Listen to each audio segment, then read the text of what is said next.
Continuamos en el curso de filosofía. Estamos en la parte segunda de la ética griega, Aristóteles. Aristóteles, el bien como felicidad. En Aristóteles, que era discípulo de Platón, la ética aparece como disciplina filosófica y constituye, junto con la política, una ciencia que tiene por objeto, entre otras cosas, las acciones humanas no productivas. Las obras en las que Aristóteles expone explícitamente su propuesta ética son 4, las cuales corresponden a su filosofía práctica. Estas son la ética a Nicómaco, como hemos visto, la ética a Eudemo, la gran moral y la política. Sin embargo, es la ética a Nicómaco o ética nicomáquea, la cual consta de 10 libros, la que según la mayoría de los especialistas representa el curso de ética más acabado de Aristóteles y pertenece probablemente a los primeros años de enseñanza en el liceo, y su nombre alude quizás a su hijo Nicómaco. La ética a Eudemo, que consta de 8 libros, y la gran ética, que probablemente no es obra suya, sino de un recopilador. Características generales de la ética aristotélica.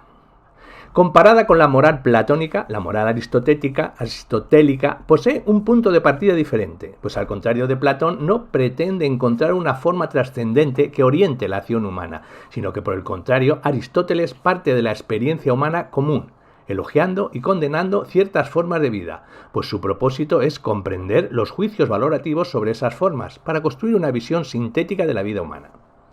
De esta forma, el propósito de la ética aristotélica es reflexionar de manera filosófica sobre el modo como se integran los distintos momentos de la actividad humana y precisar el lugar que corresponde al hombre en el conjunto de la realidad. Por lo cual, los valores solo pueden ser definidos de cara a la experiencia humana y por lo tanto no son susceptibles de una definición rigurosa o de una sistematización radical, ya que estos deben ponerse a prueba en decisiones concretas que revelan su sentido último. Por ello, la ética se constituye para Aristóteles en un arte de vivir, más que en una ciencia que dictamine lo que debemos hacer. Bajo esta perspectiva, Aristóteles concibe que toda actividad humana tiende hacia algún fin, telos, pues la perfección de toda realidad consiste en la posesión de la actualidad, es decir, ser en acto. Por ejemplo, el fin de la actividad de un zapatero, ¿qué es? Pues producir un zapato bien hecho. El fin de la medicina es procurar o restablecer la salud del enfermo, etc. Llevada esta reflexión al campo humano, nos muestra que el ser vivo que está en proceso de desarrollo solo adquirirá su actualidad plena, es decir, se acercará a su fin por medio de la actividad.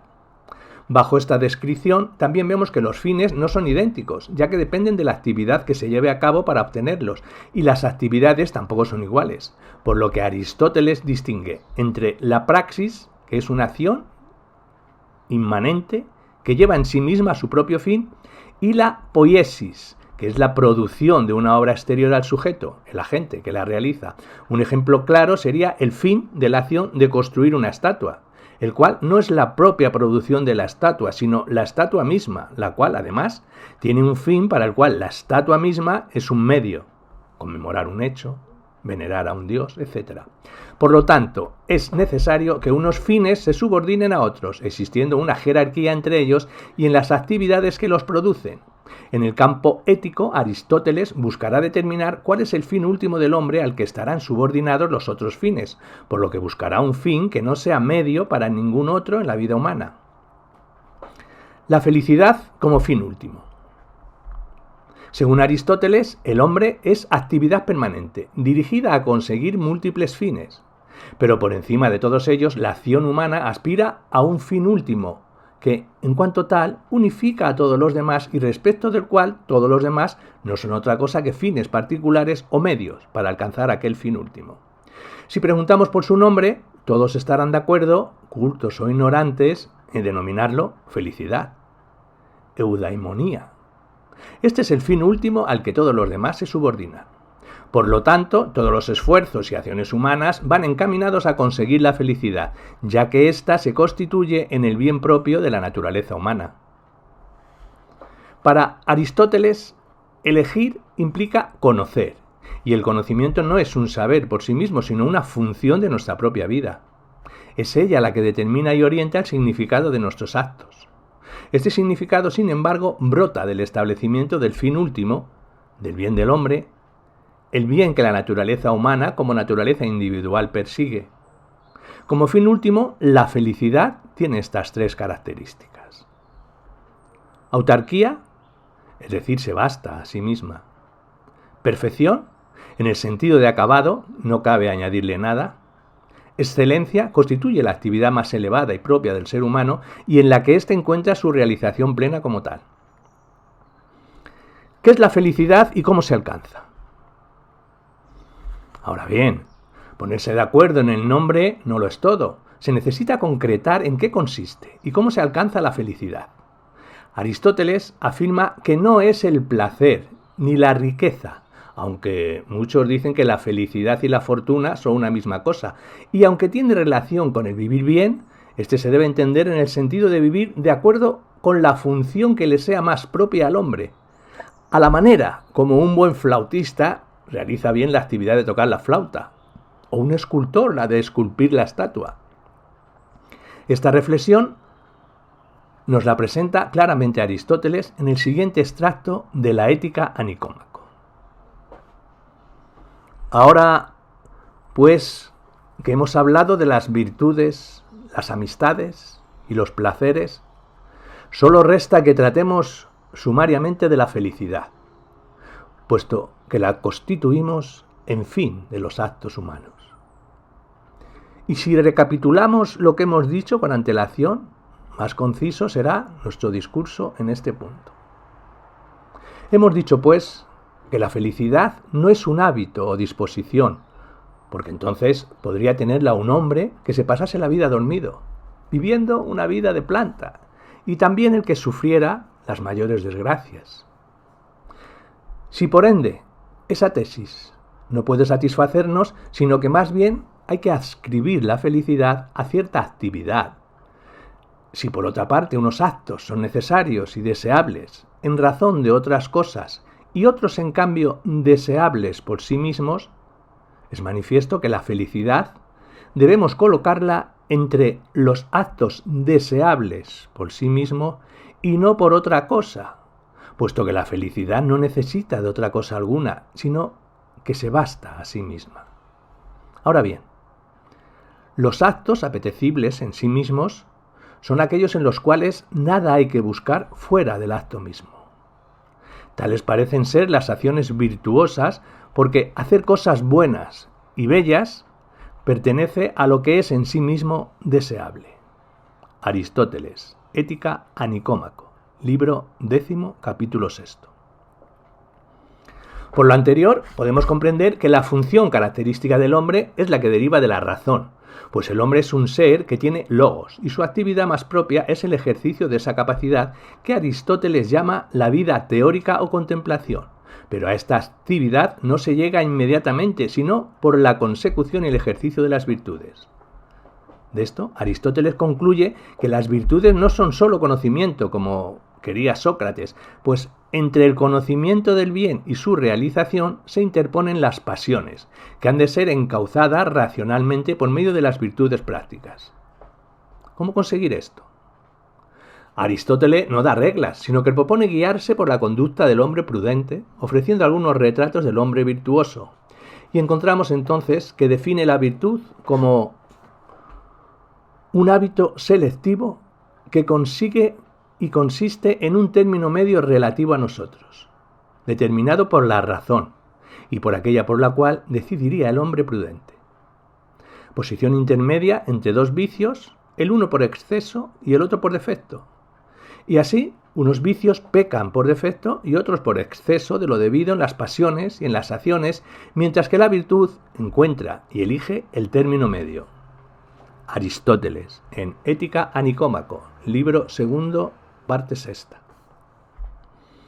La virtud viene determinada pues por la razón y por la consideración práctica de lo que haría un hombre prudente en tales circunstancias y consiste en un término medio entre dos vicios. Por ejemplo, el valor es un término medio entre cobardía y temeridad, la generosidad entre la avaricia y la ostentación.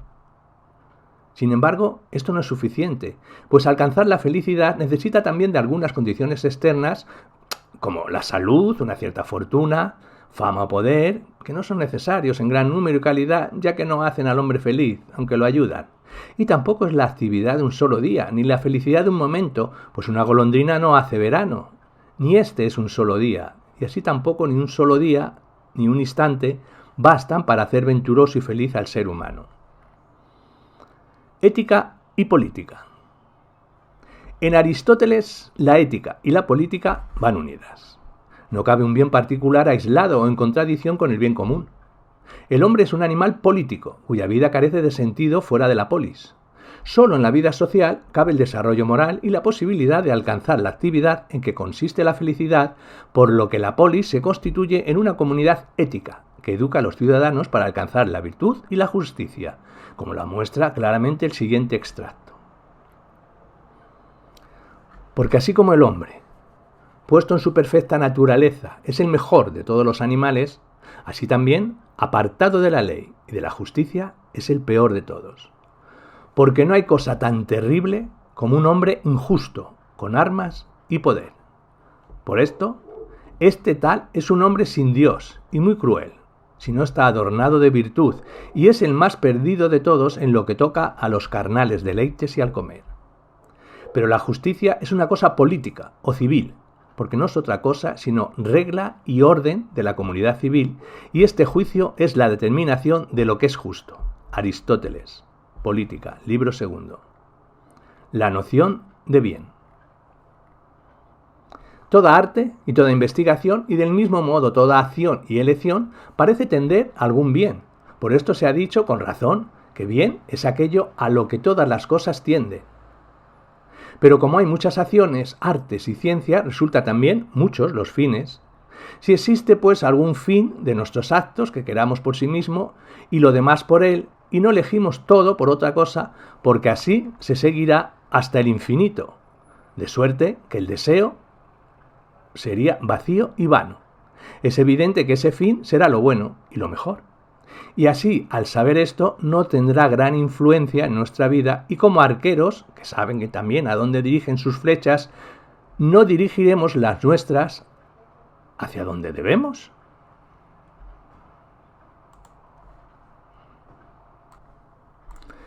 Sócrates se diferencia de los sofistas, y lo cierto es que claramente de ellos en muchos aspectos, de los cuales quizá el más sobresaliente sea el haber opuesto a la concepción sofística del hombre un análisis de la naturaleza humana totalmente diferente, en el cual lo más esencial no eran los instintos, sino la razón, única forma que puede diferenciarnos claramente de los animales.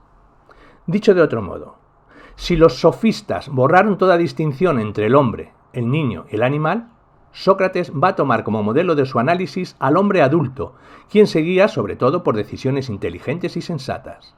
Lo más propio del hombre es pues la razón, y es por ello por lo que Sócrates va a proponer una teoría moral, un concepto de virtud, basada sobre todo en la inteligencia como ley natural del hombre.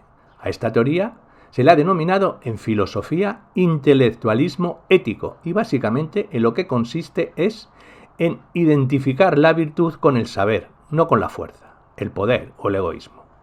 Para Sócrates, bueno, justo y virtuoso no será pues ni el más fuerte ni el que se persiga por encima de todo su propio placer, sino el que sabe lo que es el bien. Esto es, quien llega a comprender racionalmente en qué consiste lo bueno, guiándose en cada momento por ese saber, esto es, por su inteligencia. Y por el contrario, lógicamente, el que actúa mal lo hará por ignorancia, no por mala voluntad, y creerá erróneamente que estará haciendo un bien cuando en realidad hace el mal. Esta conclusión puede parecer extraña a quienes como nosotros mismos hemos sido educados en la convicción típicamente cristiana, según la cual la voluntad humana es totalmente libre para elegir entre el bien y el mal. Para el cristianismo, si alguien actúa mal, no es tanto por ignorancia del bien como por mala voluntad, de modo que es teóricamente posible hacer el mal a sabiendas de que está mal. Sin embargo, la mentalidad griega era totalmente ajena a la idea de libertad. Los griegos eran deterministas y estaban convencidos de que el comportamiento humano siempre está determinado por fuerzas muy superiores a nuestra voluntad, como el destino, según Homero, la voluntad de dioses, los instintos sofista o la propia razón, según Sócrates. Y en efecto, resulta que para Sócrates el conocimiento de la definición objetiva y universal del bien, la idea del bien común, es tan coactivo Es decir, tiene tanta fuerza que una vez conocido es imposible no ejecutarlo en la práctica. Por tanto, para Sócrates y sus discípulos, el problema del mal y de la delincuencia es una mera cuestión de educación. Si los hombres estuvieran mejor educados y desarrollaran más su inteligencia, se acabarían todos los problemas sociales. Bastaría con enseñarles la definición del bien o al menos con enseñarles a buscarla. No obstante, como se sabe, Sócrates no llegó a proponer ninguna definición universal y objetiva del bien, que tanto buscaba y animaba a buscar a sus discípulos, aunque él creía que tal definición era posible, superando así el relativismo moral de los sofistas que caracterizaba al lenguaje como un mero instrumento de persuasión al servicio de los intereses del orador y por tanto como algo incapaz de captar verdad objetiva alguna. Lo cierto es que su enseñanza se limitó a exhortar continuamente a los jóvenes aristócratas de su círculo a que le buscasen y a que no se contestasen con meras opiniones particulares sobre los conceptos morales. Dicho de otro modo, consciente de los profundos males que aquejaban a la sociedad ateniense, Sócrates prefirió intervenir políticamente más mediante el diálogo directo con los atenienses que esforzándose en construir teorías dogmáticas sobre el bien y la sociedad. Así, en lugar de dedicarse a comunicar determinados contenidos intelectuales, Sócrates creyó que su misión consistía en mejorar a los atenienses y para ello no dejó de apelar a lo más íntimo de sus conciencias. Pues en efecto, aunque éste siempre estuvo convencido de que la virtud podía ser enseñada, también sabía que ésta no se recibe pasivamente, sino que debe ser descubierta por el propio individuo en el examen de su propia conciencia, dado que sólo así puede cobrar efecto y realizarse en la conducta misma del hombre. Esto es, nunca como resultado de una imposición externa.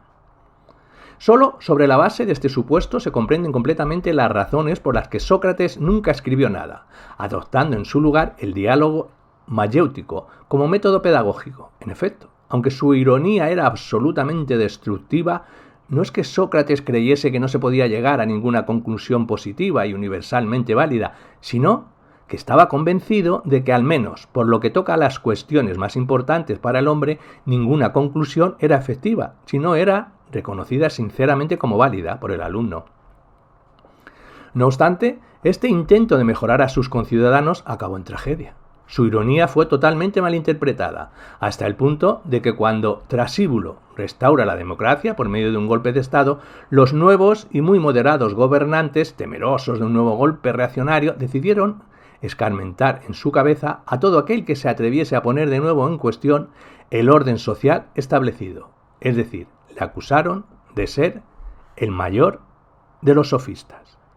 Dicho de otro modo, Sócrates se convirtió, a su pesar, en el mejor representante de aquella ilustración ateniense que tanto había cuestionado los valores tradicionales, y por ello ningún medio les pareció más eficaz a los conservadores para desarraigar tal movimiento que promover una clamorosa acción judicial contra él con falsas acusaciones, acción que culminó en el 399 con su condena a muerte.